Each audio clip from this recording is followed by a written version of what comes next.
예, 그 더불어민주당 간사를 맡고 있는 조승래입니다.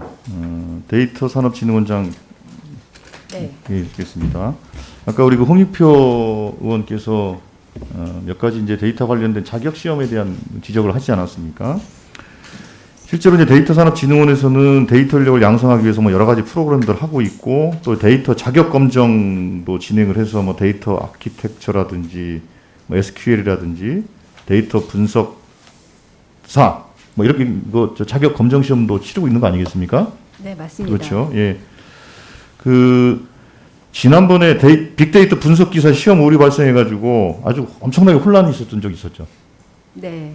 자료 좀 띄워보면 이렇게 이제 불합격에서 합격으로 된 경우 489명이라고 그러고, 합격에서 불합격이 또 바뀐 것도 19명이라고 그러고, 그 사유를 보면 그러니까 채점 이제 자동으로 하는 이제 실기 시험을 하면서 요 응시생이 어떤 결과값을 입력을 하면 그걸 가지고 자동 채점을 하는 그런 거죠. 프로그램이죠. 네, 맞습니다. 근데 그걸 이제 운영을 잘못해서 이런 혼란이 생긴 거가 맞는 거죠. 네.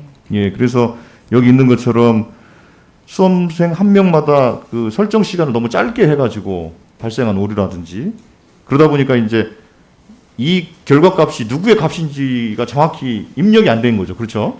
그래서 네. 발생한 문제들로 해서 이런 혼선이 좀 생긴 것 같은데, 예, 넘겨보시면은, 근데 이제 뭐 이게 그래서 당연히 뭐 불합격으로 바뀌었다, 뭐, 물론 이제 합격한 분들도 있겠습니다만은, 하여튼 이런 혼란이 계속 벌어졌고, 예. 근데 문제는 이게 첫 번째 시험을 작년 12월 달에 하려고 하다가 그래도 취소가 됐던 적도 있죠. 네, 코로나 상황으로 인해서. 예, 그렇죠. 이제 코로나 상황이라는 이유 때문에 취소가 됐습니다만, 어쨌든 이 시험과 관련된 여러 가지 혼란이 있는데, 근데 이제 그게 이제 문제가 뭐냐면, 이 시험의 그 경우에는 그 상당히 사람들이 많은 관심을 갖고 있어서 6급 이하 기술직 공무원 채용 시험 할 때 5%의 가산점, 각종 대기업 공채나 통계청 등 국가기관에서도 인사 가산점을 부여할 수 있는 자격증, 신설 자격증인데도 인기가 이렇게 있는 것이죠. 네. 그러면 사실은 이 데이터진흥원에서는 이 시험 관리를 정말 철저하게 해야 되는 것이죠. 그럼 이게 그 자동 채점 프로그램 자체로는 문제가 없습니까?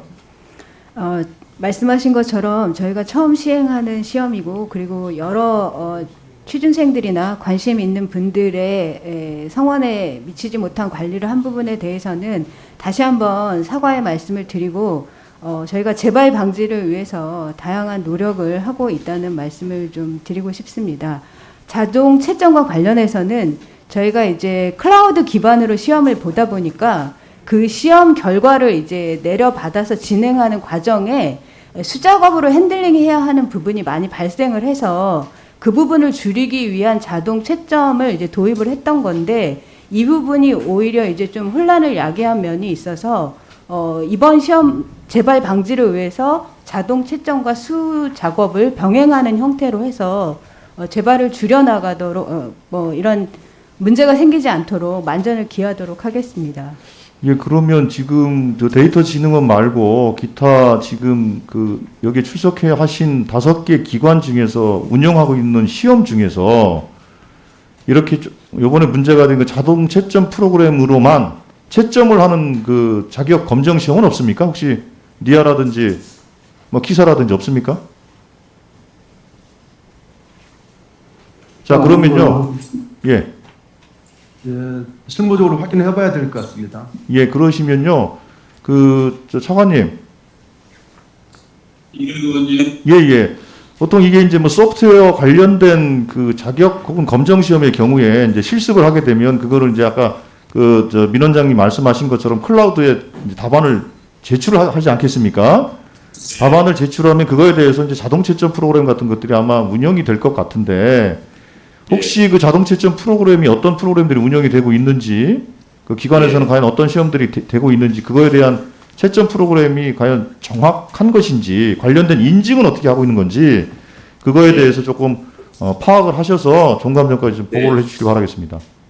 예, 알겠습니다, 의원님. 예, 그것과 관련된 신뢰가 떨어지면 그 자격증에 대해서 애써 준비했던 분들의 그 수고와 노력이 그렇지 않습니까? 그렇죠. 예. 자, 그렇게 해주실 부탁을 드리겠고요. 그 다음에 민경 원장 계속 또 여쭤볼게요. 그 데이터 안심구역 아까도 얘기가 나왔습니다만 지금 이제 코로나 상황 때문에 사실은 조금 그 활용도가 좀 떨어지는 면이 있긴 합니다만 그러나 작년에 비해서 올해 활용도가 많이 올라갔습니까?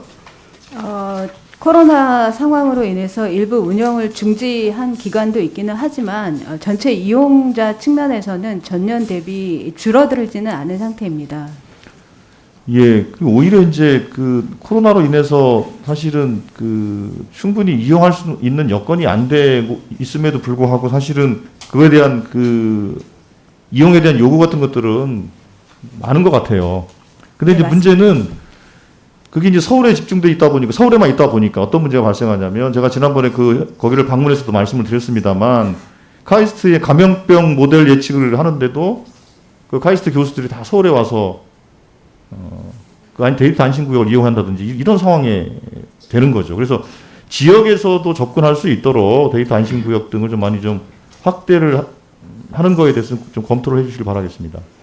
예, 지금 저희가 수요조사를 진행하고 있고요. 수요조사 이외에도 유사한 분석센터를 지역에서 얼마나 이용할 수 있는지를 좀 종합적으로 검토를 하고 있습니다. 관련 내용들이 좀 정리가 되면 과기부와 협의해서 좀 더 지역에서 이용을 확대하는 방안을 검토해 나가도록 하겠습니다. 예, 그렇게 해주십시오. 그리고 방송통신전파진흥원 아까 제가 자료 요청한 거 보내셨습니까? 네, 방송통신전파진흥원입니다. 제출했습니다. 예, 그럼 알겠습니다. 그 자료 봐서 제가 이따 질의를 한 번 더 하도록 하겠습니다. 그러면. 네.